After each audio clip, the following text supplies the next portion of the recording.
Danes je 31. oktober, dan reformacije. Praznik, ki nas spominja na izjemen pomen dogodkov, ki so se v 16. stoletju odigrali na tleh tedanje Evrope. Dogodkov, ki so za zmeraj spremenili versko, družbeno in kulturno podobo ne le Evrope, ampak celotnega sveta. V 43. psalmu v 3. vrstici imamo zapisano: Pošlji svojo luč in svojo resnico, ti naj me vodita. Te besede na prav poseben način povzemajo delo, ki ga je Bog opravil po reformatorjih, kot so bili Martin Luther, Ulrich Zwingli, Primož Trubar, Jurij Dalmatin in številni drugi. Preko njihove izgovorjene in zapisane besede je z mogočno lučjo posvetil na številne dotedaj pozabljene svetopisemske resnice. In ker vodstvo Božje luči in njegove resnice potrebujemo tudi mi danes, smo se zbrali, da bi prisluhnili sporočilu iz Svetega pisma. Pastor Andy Roberts bo spregovoril o odmevu kataklizmične sodbe ali sporočilo tretjega angela iz Razodetja 14. Preden pa bomo slišali njegove besede in skupaj častili Gospoda tudi v pesmi Ljubim te, Oče, vas želim povabiti, da dosledno upoštevate vse predpisane zaščitne ukrepe, namenjene zajezitvi širjenja novega koronavirusa. Pokažimo, da smo odgovorni kristjani in državljani, ki jim je mar za dobrobit bližnjega in za zdravje celotne skupnosti, kateri pripadamo. Tudi to je namreč čudovit način, kako lahko pričamo o Bogu, ki ljubi vsakega človeka in skrbi za vsakogar.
On this Sabbath, just after Thanksgiving, I would like to add one more item to your list for which to be thankful. I know it's been 2 days since you gathered with family and with friends, since you ate and you thought of and maybe shared the things for which you were grateful. Jesus right at the top of the list, family right after that, food, holidays, you're thankful for that now. A couple of weeks from now, you'll be thankful when they're gone. Maybe many items for which you were thankful. I would like to add just one to that list. To that list of reasons for gratitude, I would like to add this one. I am thankful that not every passage in the Bible is like the one Rod just read. I'm very thankful for that because it's a tough passage. As you sat there thinking, it's a wonderful day, a couple of days after Thanksgiving, have family and friends, guests here. Wonderful day to go to church. Music is marvelous. Fellowship is wonderful. And then you sit down and hear the scripture talking about fire and sulfur and brimstone and torture, and you say, have mercy. What in the world are we doing? Well, it's a difficult passage. This passage, the third of the 3 angels of Revelation 14. And since we've been looking at these three messages, and since today is the third, here we go with some gratitude that not every passage in the Bible is like this. Now, the key question we've been asking as we've been listening to these messages from the three angels has been the question, how do these messages help me to know more about how to prepare for the advent of Christ, for the return of Jesus? The first two angels have really helped us. The first angel said two words basically, worship God. Those who are waiting in readiness for the coming of Christ will be those not only who experience worship in a place like this, but whose whole lives are given in worship to God. Worship God. Second angel last week helped us by saying one of the key ways to be ready for the advent of Christ is to remember that Jesus and Jesus alone is the author of salvation. Our salvation comes from Him and depends on Him. Let not the gospel be diluted or confused on that point. And then today we come to the third. Same question, how does this message help us prepare for the advent of Christ? Now, as we read through the message, as we heard it read, we thought, oh my, all of this cataclysmic judgment that we hear happening, I don't know how that's going to help me other than to scare me, and fear is not a good motivator. So how does it help me? Well, maybe the place to begin is to recognize that the book of Revelation, this last missive in Scripture, is a book that is filled with both metaphorical language and literal language. Very important then to begin to sort through what is metaphorical, what stands for something else, and what it is that we are to take literally. Now, one of the most simple and maybe helpful rules to follow is this rule. As you read Revelation, take literally what you can. And if it clearly cannot be taken literally, then it is probably symbolic, metaphorical. For example, when you stand on the edge of the ocean and coming up out of the ocean is a beast with 7 heads and 10 horns, you immediately realize that's not real. That's a metaphor standing for something else. Or even these angels flying in midair, calling out in a loud voice, the message of which echoes throughout the earth. A metaphor, symbolizing, no doubt, the message that is to go out. After all, the Greek word angel means, at its basic meaning, messenger. So it is a message that is to go out. And yet when you pause and look at the messages, for example, the first one, and you see that it says, fear God, give Him glory, and worship Him. You say, that's something that I can take literally. So maybe the first exercise is to distinguish between metaphor, that which stands for something, and the real and the practical. So what about this third angel's message? We read some rough things in there. You heard them as Rod read them. Well, consider these. First of all, start out with the mark. It says, there will be a mark. You've seen them probably, I know I have, on the checkout stand at the supermarket, messages about the mark of the beast. You see people with barcodes in their foreheads or on their hands, some literal mark that is going to set people aside. The mark is metaphorical, placed on the forehead to mean these people have in their minds agreed with the beast power. We will go along with that because we agree with it. Or on the hand. These people have said, we'll go along to get along. We'll do what's necessary in order to survive. Or what about fire? You read about fire and brimstone in the presence of the Lamb and of the holy angels. What an awful scene.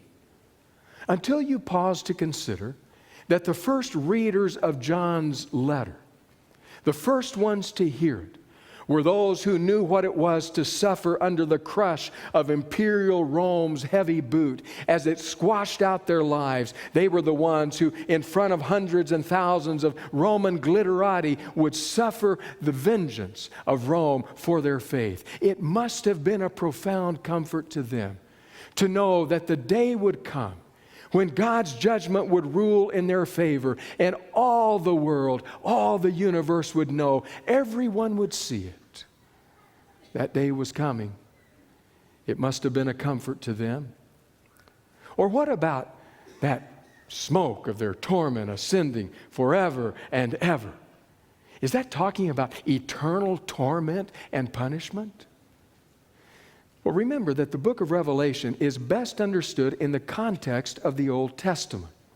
In fact, scholars tell us that of the 404 verses in the entire book, 278 of them have direct allusions to or are direct quotations from the Old Testament. So sometimes if you say, I don't understand what's here, turning back here will help you understand in the original context. So let's take that one example, the smoke of their torment ascending forever and ever. What is that symbolic of? Many scholars point to Isaiah 34 as being the place from which John the Revelator would have drawn the language. It's in that context that Isaiah is talking about the destruction of Edom. Listen to what Isaiah says, Isaiah 34, 9 and 10. Edom's streams will be turned into pitch, her dust into burning sulfur, her land will become blazing pitch. It will not be quenched night or day. Its smoke will rise forever. From generation to generation it will lie desolate. No one will ever pass through it again. So when Isaiah uses the language, he is talking clearly about total annihilation, complete destruction. It will lie desolate, he says. No one will ever inhabit it again as its smoke rises forever and ever. So the third angel is painting a scene where complete destruction will come. And then finally, what about that wine? The wine of God's fury poured unmixed into the cup of his indignation. Is that metaphorical? Certainly we don't believe a day will come, a time will come when goblets will be handed out to every member of the human race. And into each of those goblets will be poured the wine of God's fury. No, it's a metaphor. A metaphor that if you're drinking the wine of Babylon, be careful because there's a worse wine that you could actually drink. So as we sort through the metaphorical language and imagery of the third angel's message, where does that leave us? Well, that part of it leaves us with this. There is coming a day when God will finally move to end in judgment. There's coming a day when human beings will have to be called to account for their actions. And we are on the way to that day making decisions of eternal consequence, especially decisions related to worship. After all, this message begins, if anyone worships. It comes to that word that is key to the understanding of the entire book of Revelation. It centers on worship. So we say, okay, I get that part. We're making decisions. There's coming a day, eternal consequences. I have to make decisions about who it is that I will worship in the context of Revelation. But can we be more specific about this third angel? Well, we can. But let me remind you that as you read Revelation, one of the most important choices you can make is to keep the entire sweep in view. Look at the entire sweep of what it says. Things like this. It's going to get a whole lot worse before it gets a whole lot better. The distinction between those who follow the Lamb and those who follow the beast will become increasingly distinct. And in the end, the Lamb wins. Keep those broad brushstrokes in mind. Because the truth is, throughout 2,000 years of Christian history, people have gotten so attached to details that have usually been wrong, that they've missed out on the bigger picture. So with that in mind, I want to invite you to think about three pictures, three scenes, three stages, if you will. The first stage is a universal stage. Picture or look at the universe. The universe is there. This is the backstory, the backdrop for the entire story of the Bible and certainly for the story of Revelation. If you have that image in your mind of the universe, then picture the word superimposed, Christ versus Satan. This is what Adventists have often called the great controversy. This is the backstory that began before us, of which we were not a part in the beginning. But it's that struggle between light and darkness, between good and evil, between Christ and Satan. That looms in the background of the book of Revelation. But the book tells us that it didn't just stay in the background. Listen to these words. Revelation chapter 12, beginning with verse 7, says this: "And there was war in heaven. Michael and his angels fought against the dragon, and the dragon and his angels fought back.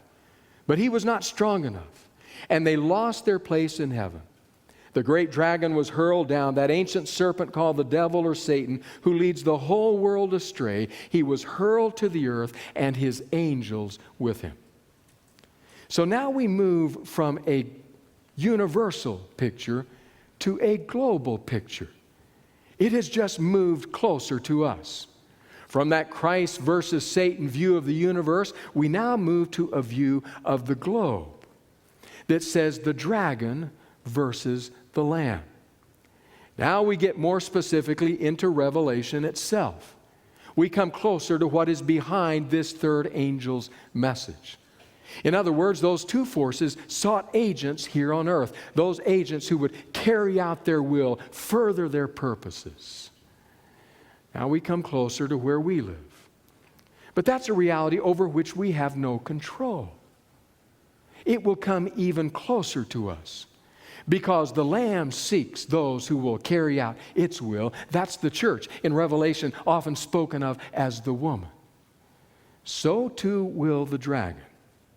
Among other unsavory characters, one of the key characters the dragon chooses to work through is the beast. And so finally, we end up on a very intimate, specific stage, the beast versus you and me. This is at its most individual. The huge picture, universal behind us, the global picture, and now the intimate picture where you and I live our lives. Now, the truth is, we have spent much time on that second stage, much time figuring out who is this beast that the dragon chooses to use. And it's understandable. It's understandable that we would want to know who it is, though different answers have been given. In the very earliest days, when John the Revelator wrote his vision out, the people who read and who heard that vision undoubtedly thought of the beast as imperial Rome, that power that was trying to annihilate them. It was imperial Rome. There is the beast. They spoke of it in code language so as not to suffer even further danger. But then the world did not end. Time forged ahead. And it wasn't long before, riding in that vehicle called now, people moved forward enough that imperial Rome dropped off the map. Come up several hundred years, closer to our time, come to the time of the Protestant reformers. You can verify this. It is as far away as your nearest Google search. Read what the Protestant reformers said, because they moved their focus from imperial Rome to papal Rome. And in their day and time, it made absolute sense.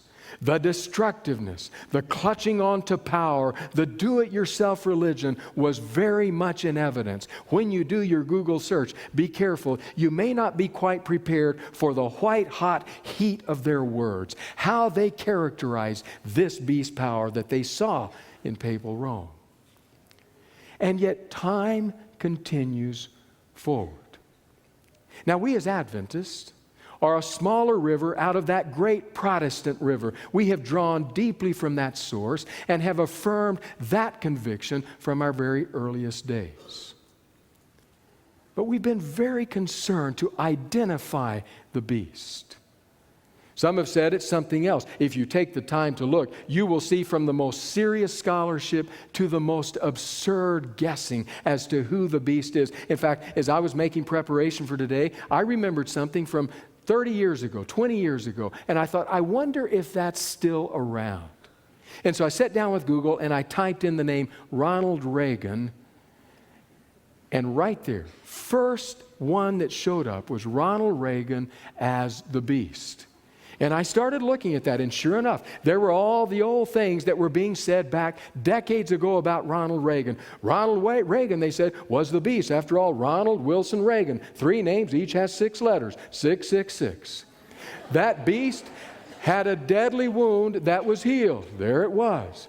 That beast had I'll clean it up a little bit, a wife who loved to wear red, who was all about how she dressed and how she looked, who got involved with astrologers, and to top it all off, that beast, after his retirement, moved to Sunrise Way, address 666, although his wife said change it to 668. It's all there. The most absurd. I even found one who posted and said, I was sure that was it. In fact, he said, I was sure that George H.W. Bush would erect an image to that beast and force people to worship it.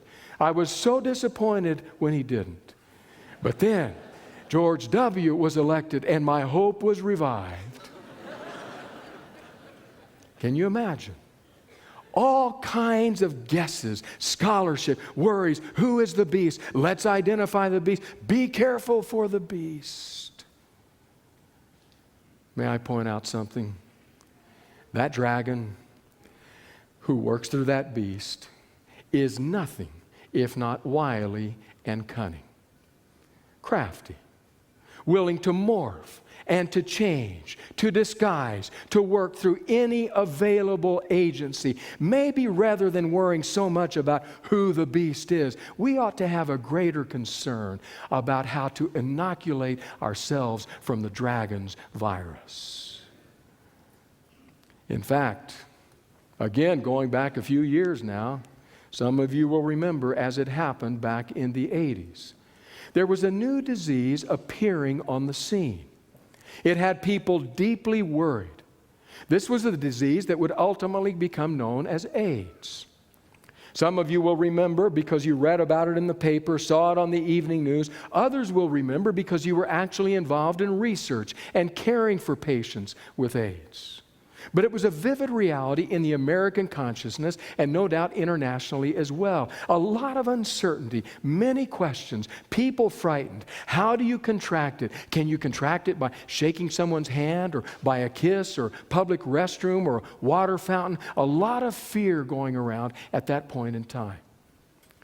During that time, I remember having a conversation with a healthcare provider, asking him.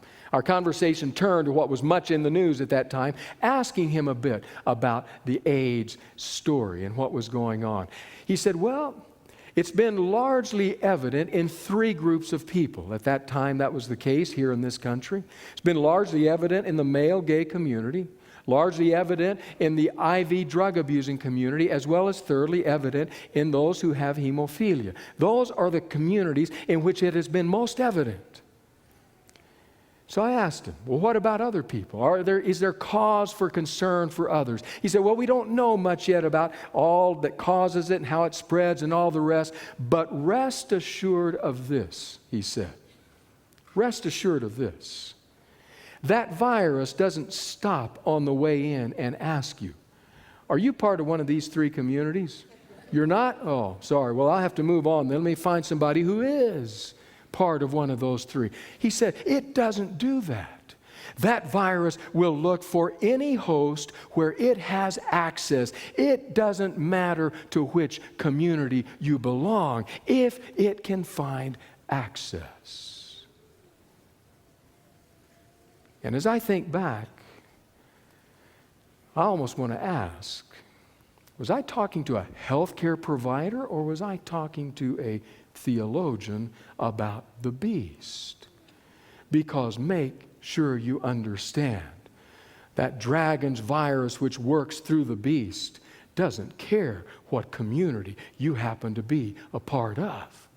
It doesn't stop on the way in and say, is your name on the rolls of this church? Is your name on the text of this community? It is? Okay, it's not? Then I'll move on. Absolutely not.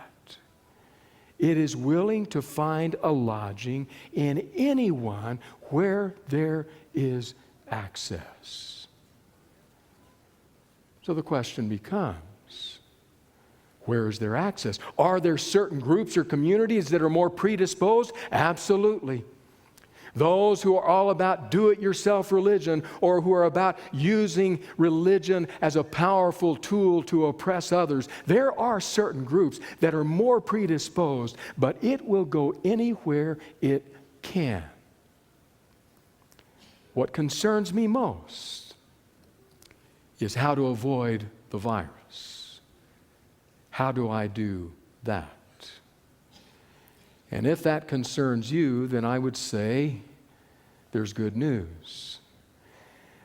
There's good news because a third angel flew in the midst of heaven and cried out a message.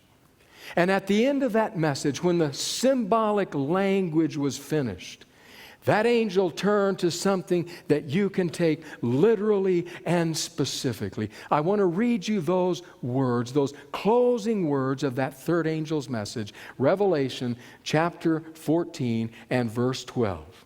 After all this has gone before, it's as though he says, do you want to know how to avoid it? Do you want to know how to make preparation for the advent of Christ? Verse 12, this calls for patient endurance on the part of the people of God who keep His commands and remain faithful to Jesus.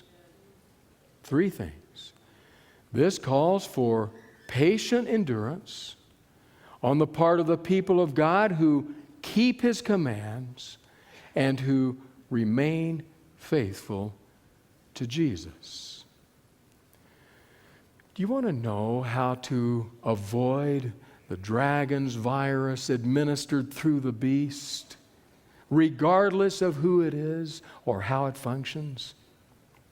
Three things: patient endurance, obedience to God's commands, remain faithful to Jesus. Number one, patient endurance. It's as though that angel wants us to know that this journey with Jesus is not a sprint. It's a marathon.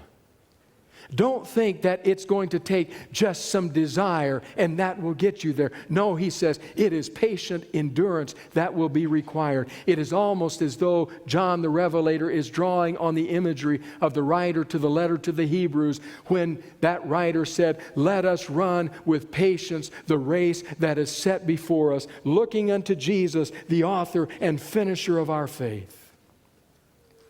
It will require patient endurance. In fact, I have a question for you.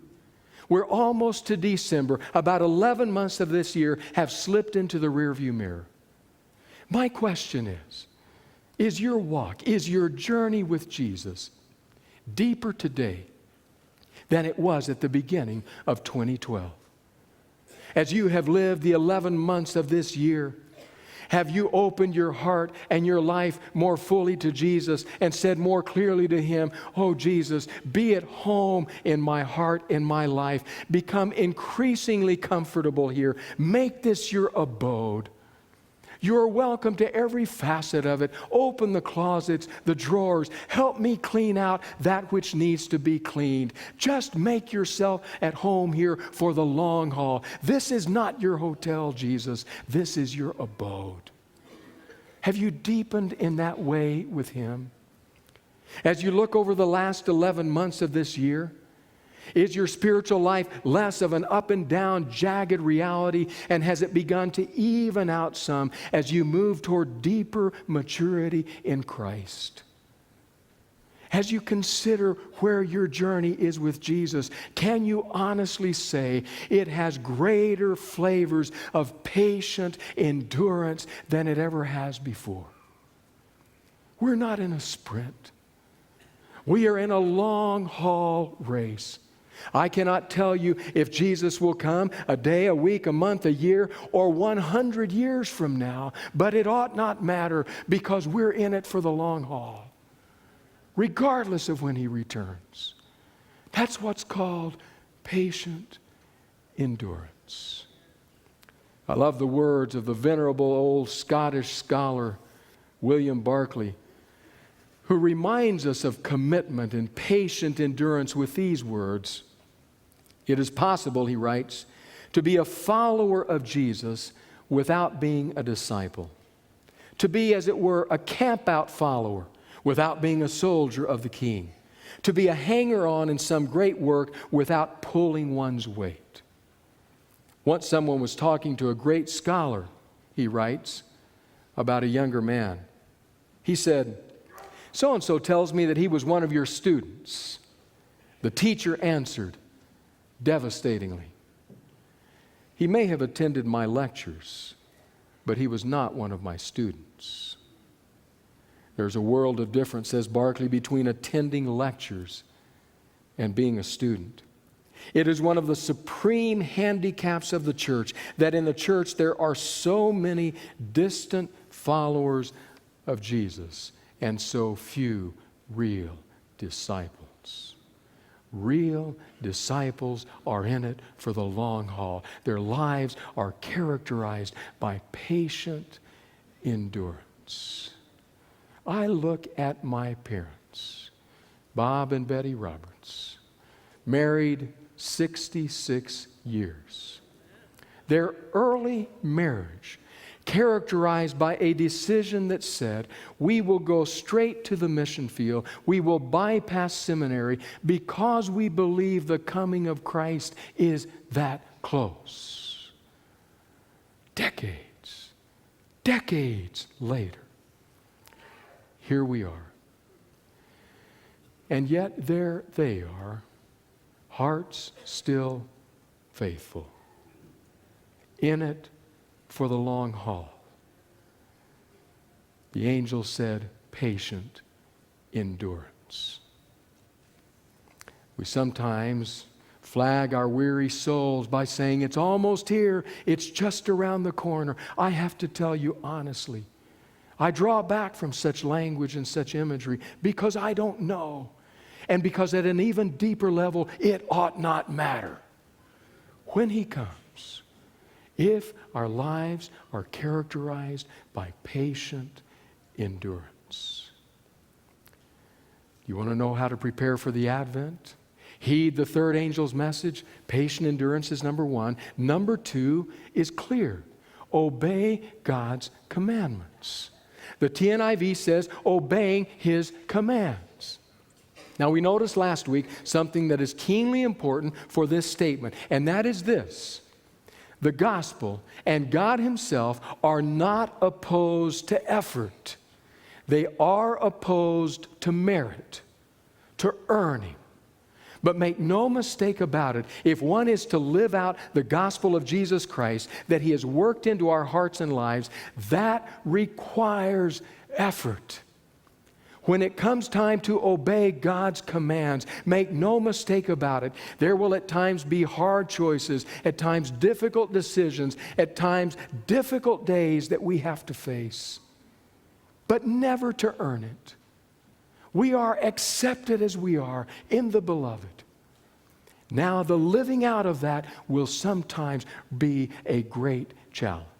So maybe you say, well, what commands? What commandments is he talking about? Well, a good place to start is with the central command of all of Scripture, and that is the command to love. Or break it into two, as Jesus did when asked, what is the greatest commandment? He says, the greatest commandment is love God with all your heart, soul, mind, and strength, and love your neighbor as yourself is the second. So it starts out with saying, do I love God more deeply, more truly, more selflessly than I did yesterday, last month, last year? Am I deepening in obedience to His command? And then He says, your neighbor as yourself. That's not a suggestion. That's a commandment of Scripture. It's not trying to command our emotions. It is trying to command our choices.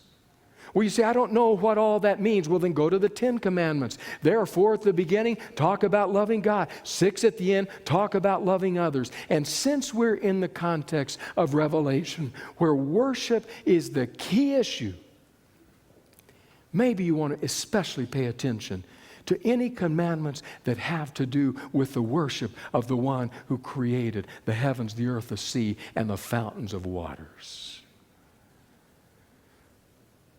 If you still are uncertain of how to love God and others, there's a pretty good book.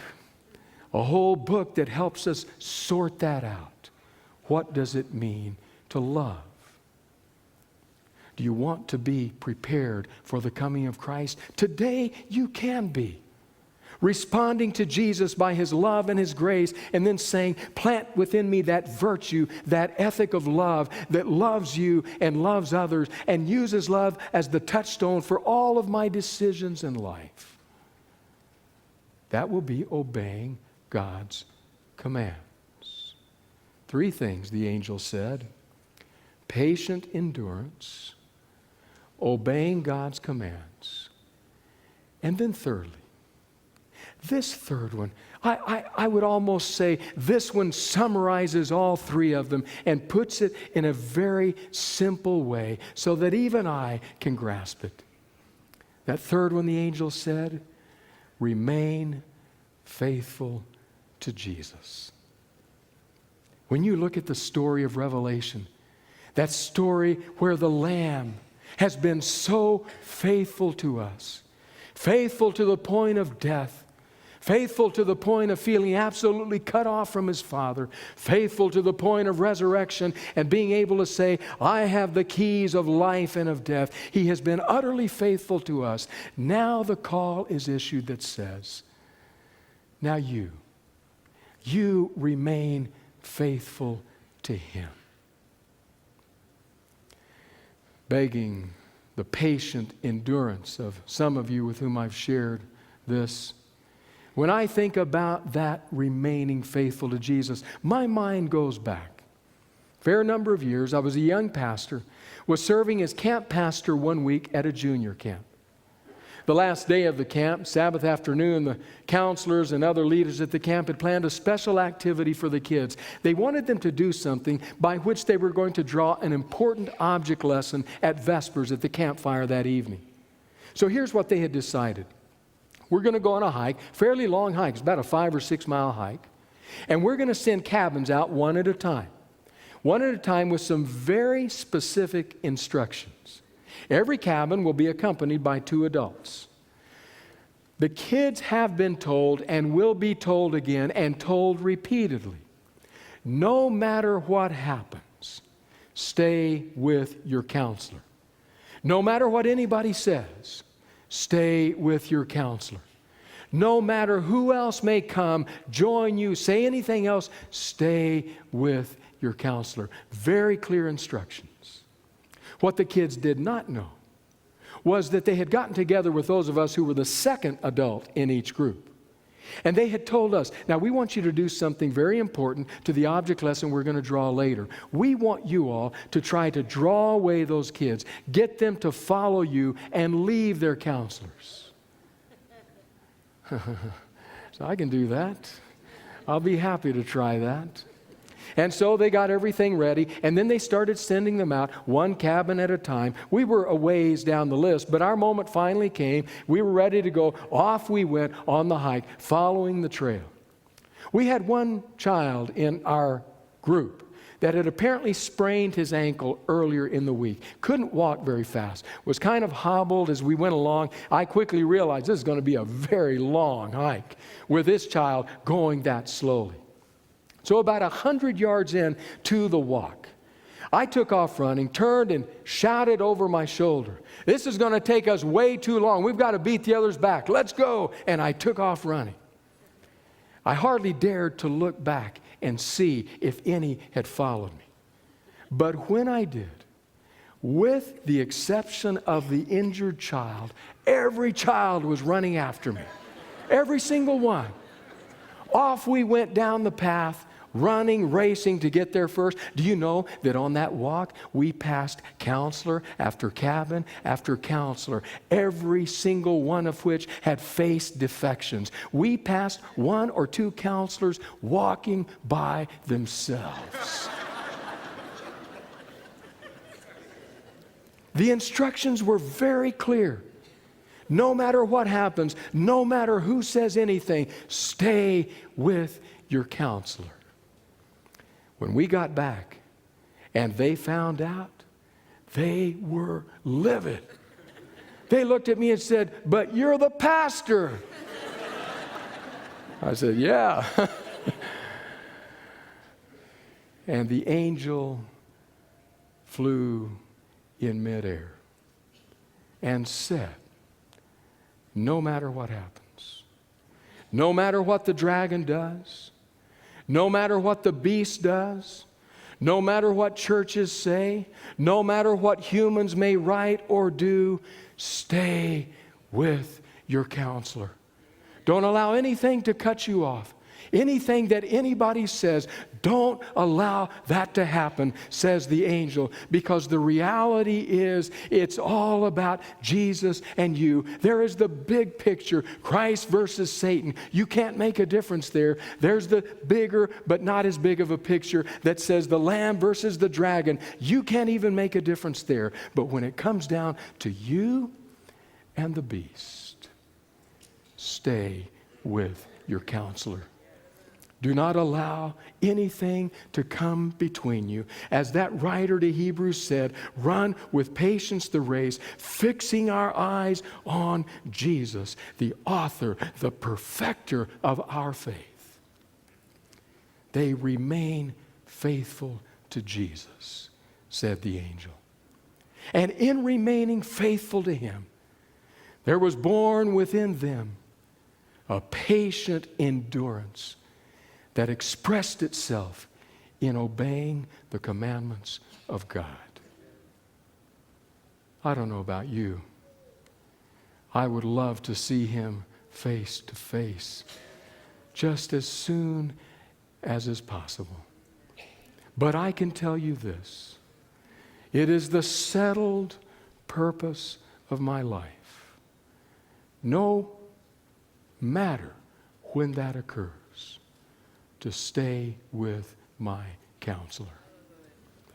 Because the reality is, for those who are in the grip of his grace, for those who with all their spiritual strength cling tightly to his hand, the day will come when face to face he will look at them and say, welcome home, children. Welcome home.